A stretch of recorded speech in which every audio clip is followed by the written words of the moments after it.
যে রাব্বুল আলামিন দীর্ঘদিন ধরে আমরা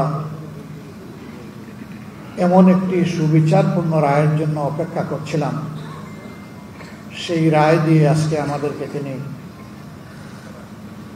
আরো বেশি কৃতজ্ঞ এবং অলঙ্কৃত করেছেন। সেই মহান রবের দরবারে হৃদয়ের গভীর থেকে শুকরিয়া আদায় করছি, আলহামদুলিল্লাহ। প্রিয় সাংবাদিক বন্ধুগণ, আপনারা জানেন বাংলাদেশ জামায়াত ইসলামী বিগত শেখ হাসিনার স্বৈর শাসনামলে ভয়ঙ্কর ধরনের জুলুমের শিকার হয়। জুলুম করে আমাদের বুক থেকে এক এক করে 11 জন শীর্ষ দায়িত্বশীল নেতাকে মিথ্যা মামলায় সাজানো পাঠানো আদালত এবং মিথ্যা সাক্ষীর মাধ্যমে কার্যত জুডিশিয়াল কিলিং করা হয়েছে।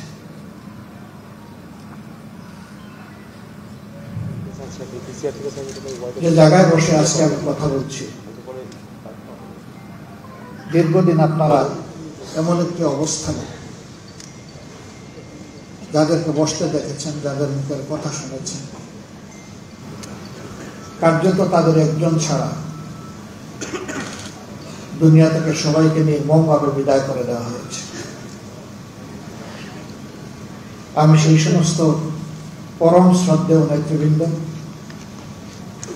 এবং তাদের যে সমস্ত সহকর্মীদেরকে অন্যায়ের প্রতিবাদ করায় নির্মমভাবে খুন করা হয়েছে, মহান রবের দরবারে কাতর কণ্ঠে তাদের জন্য আমি শাহাদাতের সর্বোচ্চ দরজা আমি কামনা করছি। তার পাশাপাশি স্বৈর শাসন আমলে বিভিন্ন রাজনৈতিক ধর্মীয় সংগঠনের, সামাজিক সংগঠনের, মিডিয়ার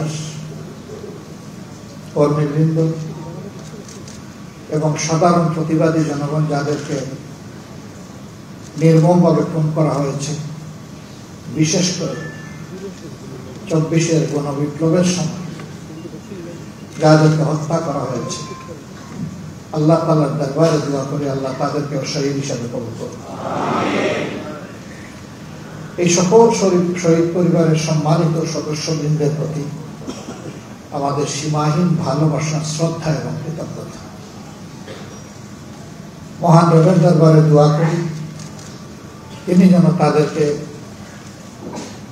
এর উত্তম বদলা দুনিয়া এবং আখিরাত দুই জায়গায় দান করেন এবং শহীদদের সাথে আল্লাহ তাআলা তাদেরকেও যেন পরম মায়ার ঠিকানা জান্নাতের জন্য কবুল করেন। আমরা যারা তাদের দায়িত্ব কাঁধে নিয়ে আমাদের যোগ্যতার সীমাহীন ঘাটতি থাকা সত্ত্বেও এগিয়ে চলার চেষ্টা করছি, আল্লাহ তাআলা তার কুদরতি হাত দিয়ে এই জাতি এবং দ্বীনের খেদমতের জন্য আমাদেরকে কবুল করুন। আপনারা জেনেছেন ইতিমধ্যেই আজকে বাংলাদেশের সর্বোচ্চ আদালতের সুপ্রিম কোর্টের পূর্ণাঙ্গ বেঞ্চ আমাদের রিভিউ আবেদন শুনানির পর তার রায় আজকে ঘোষণা করেছেন। এই রায়ে আমাদের সম্মানিত মুসলিম নেতা এবং ভাই জনাব আজহারুল ইসলামের বিরুদ্ধে আনীত সকল অভিযোগ থেকে তাকে খালাস দেওয়া হয়েছে।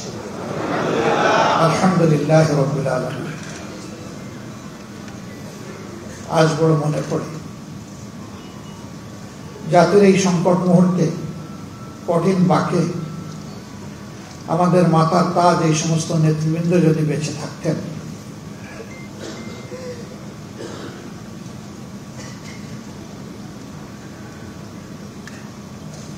তারা তাদের প্রজ্ঞা, দূরদর্শিতা, অভিজ্ঞতা দিয়ে এই জাতিকে পথ দেখাতে পারতেন। ক্যাঙ্গারু কোর্ট এইভাবে এক একজন করে যাদেরকে বিদায় দিয়েছে, দুনিয়ার কেউ আর তাদেরকে আমাদের কাছে ফিরিয়ে দিতে পারবে না। কিন্তু তাদের স্মৃতি এবং কর্ম, তাদের পুরা অবদান এই জাতির জন্য, আল্লাহর দ্বীনের জন্য অম্লান থাকবে এবং বারবার ফিরে আসবে ইনশাআল্লাহ। তারা বেঁচে থাকলে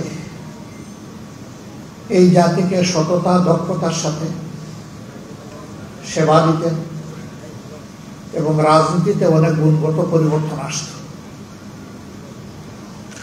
মহান আল্লাহ তাআলার দরবারে দোয়া করি, আল্লাহ তাআলা তার এই সমস্ত নেক বান্দাদের ঘাটতি যেন আমাদেরকে পূরণ করে দেন।